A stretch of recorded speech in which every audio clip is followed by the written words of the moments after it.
Tall Tales contest.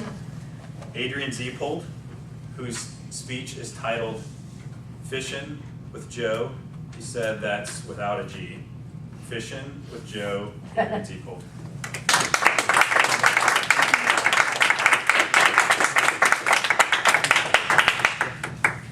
Mr. Contest Master, fellow Toastmasters, and special welcome to our guests. I want to talk tonight about the first Toastmaster I ever met. His name was Joe Ellis. He was kind of a big-boned native Hoosier who had a perpetually sad look on his face. And he had a wonderful sense of humor. He really did. His humor, though, was so dry that after he finished speaking, everyone got up and went and got a glass of water. That's how dry it was.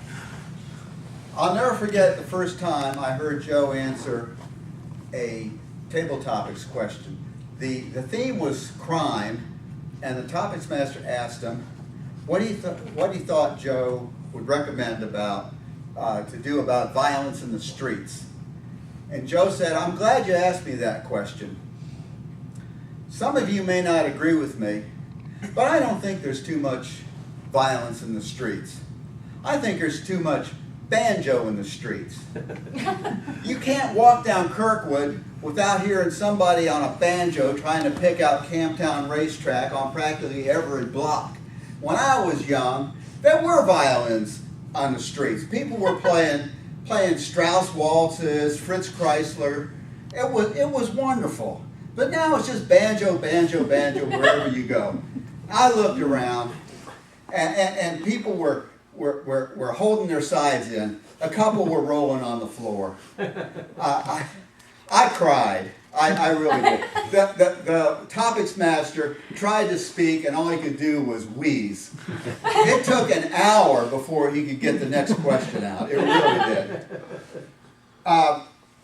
Joe was a remarkable individual. Now, he might not have been the tightest man I ever met, but he could hold on to a quarter so hard that George Washington got a migraine. That's how tight he was. He once invited me to his house for beer. True story. Go in there, he pulls out a 6-pack of these yellow cans that just said beer on them. And little writing underneath, generic. He paid 10 cents a can for this beer. And it was beer, but barely. Joe drove an old 52 Studebaker Champion. It was turquoise, and it had been around the block like a million times. You know, I mean, it had some age on it. I remember riding with Joe. We pulled into a filling station, and the guy comes out, "What do you want?" He says, "Gas, oil, water, a gallon of each." And that's about the way it went. Well, Joe was quite a fisherman.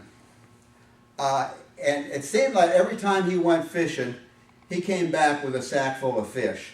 And I pestered him. I wanted to know where he went, you know, what kind of bait he used, what his technique was. And I pestered him and kept after him.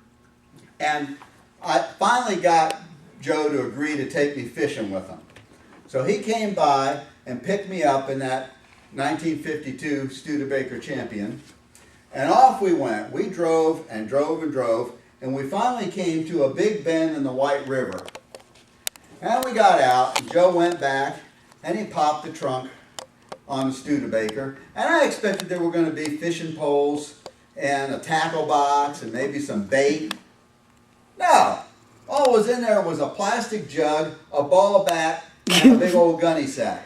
So we got those out, and we walked down to the creek, to the White River, to the bend of the river there. And he said, now, he gave me the ball bat and the sack. He says, now you stand here, and when a fish comes at you, you hit him on the head with the bat, and you throw him in the sack. And he started walking upstream with his jug. Well, I waited, and about 5 minutes later, all of a sudden, here comes a fish right up on the bank. So I hit him with the ball bat, throw him in the sack.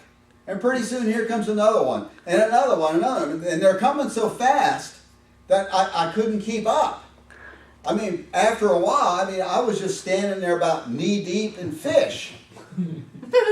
Well, I didn't know what was going on. So I just had to wait.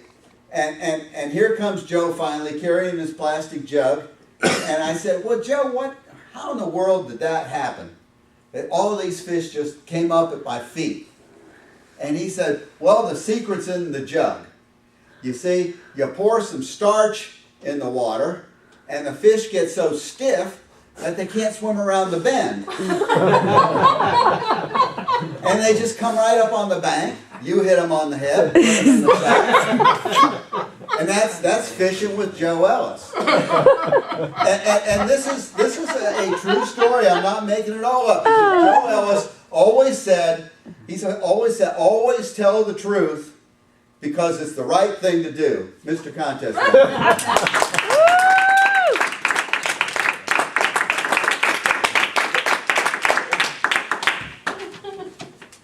Thank you, Adrian. His eyes have got to be We'll go ahead and start our 1 minute.